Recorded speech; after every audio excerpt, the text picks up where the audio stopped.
क्या आप जानते हैं कि हमारे पूर्वज बिना किसी बीमारी के 100 साल कैसे जीते थे? क्या धरती खुद आपको स्वस्थ कर सकती है? हजारों साल पुरानी एक भूली हुई आयुर्वेदिक परंपरा।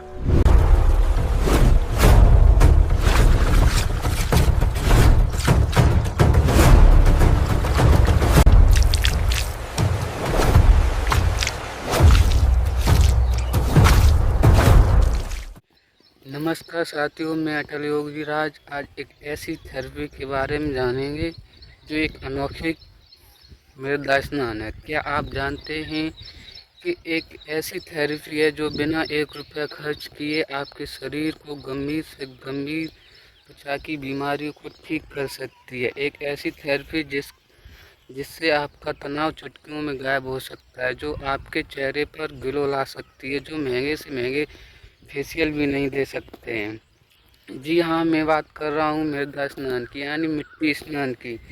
लेकिन रुकिए, मिट्टी को सिर्फ शरीर पर मल लेना स्नान नहीं है। आप गलत मिट्टी चुनते हैं या गलत तरीके से करते हैं तो इसके फायदे की जगह नुकसान भी हो सकते हैं।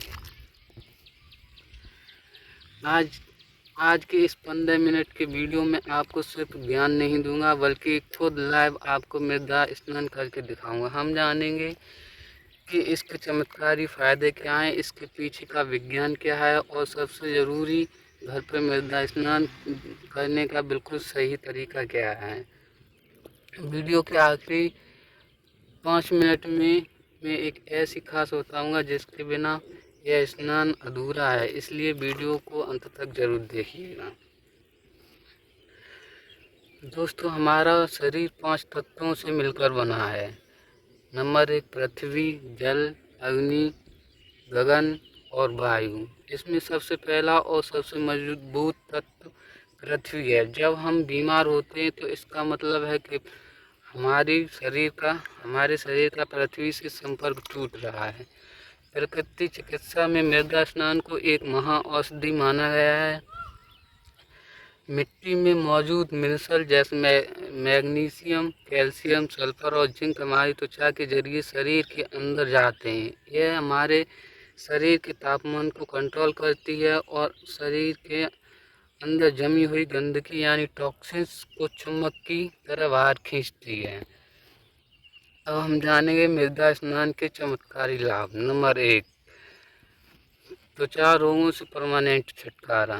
अगर आपको सोरियस, एक्जिमा, दाद, खाज या बहुत ज़्यादा पिंपल्स की समस्या है तो मिट्टी आपके लिए अमृत है। यह स्किन को डिटॉक्सिफाई करती है। तनाव और एंग्जाइटी से मुक्ति। जब आप मिट्टी को अपने पूरे शरीर पर लगाते हैं तो यह आपके नर्वस सिस्टम को शांत करती है। इसे लगाने के बाद जो नींद आती है वो कमाल की आती है। नंबर 3, जोड़ों के दर्द और सूजन में आराम। अगर आपको गठिया या मांसपेशियों में दर्द है तो मिट्टी की ठंडक और उसकी मिश्र सूजन को कम करती है।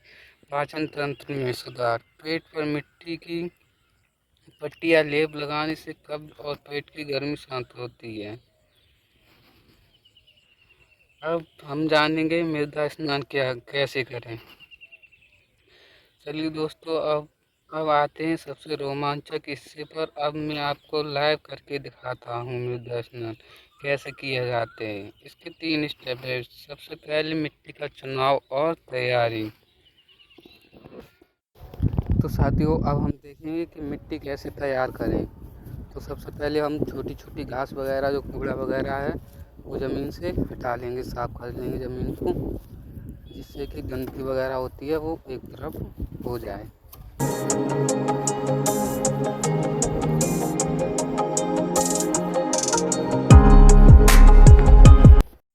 अब हम ज़मीन में गड्ढा करेंगे लगभग 1 से या 1.5 फुट तक, क्योंकि जो ज़मीन ऊपर की ज़मीन होती है वो उसमें जो हम खाद वगैरह डालते हैं और जो कीट वगैरह रहते हैं उनकी वजह से प्रदूषित हो जाती है।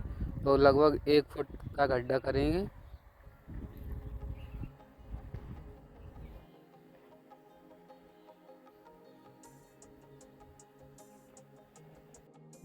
गड्ढे की सफाई करके फिर गड्ढे में मिट्टी को खो देंगे, जिससे कि हम पानी से अच्छा एक पेस्ट तैयार कर सकें।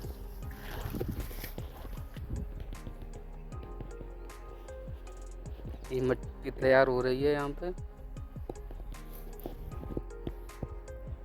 कुछ कूड़ा वगैरह हो उसे निकाल देते हैं, जिससे कि बॉडी पर लगाने पर कोई दिक्कत ना हो। अब हम इस मिट्टी में एक दिन पहले ही पानी डाल देंगे, जिससे कि मिट्टी दूसरे दिन तक बिल्कुल गल के एकदम पेस्ट बनने के लिए तैयार हो जाए। ध्यान रहे कि पानी ना ज़्यादा डालेंगे ना ही कम, इतना डालेंगे कि मिट्टी आसानी से एक गाढ़ा पेस्ट बन जाए। तो साथियों, आपको एक ऐसा पेस्ट तैयार कर लेना है जिसे बॉडी पे आसानी से लगाया जा सके। ना ये पेस्ट ज़्यादा गाढ़ा हो ना ही ज़्यादा पतला हो, जिससे कि पूरे शरीर पे आसानी से लगा लें। अब हम इस पेस्ट को अपने शरीर पे बॉडी पर लगाएंगे, आराम से लगाएंगे। और ध्यान रहे, अगर आपको बुखार या सर्दी जुकाम है तो इस मृदा स्नान को न करें, वरना आपको बुखार और सर्दी बढ़ सकती है। और इस मिट्टी को लगाने के बाद ज़्यादा देर तक सुखाना नहीं है, थोड़ी थोड़ी मिट्टी सूखे उसके बाद हमें नहा लेना है। मिट्टी को पूरे आनंद के साथ लगाएं।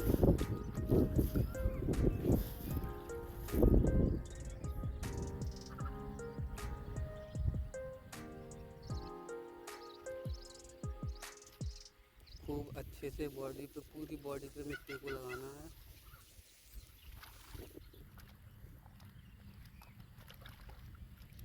और फिर जो, अगर आपने गड्ढा बना के मिट्टी तैयार की है तो उसी में बैठ के खूब मज़े करने, आराम से धरती माता की गोद में बैठ के, और फिर फुल आनंद लेना है।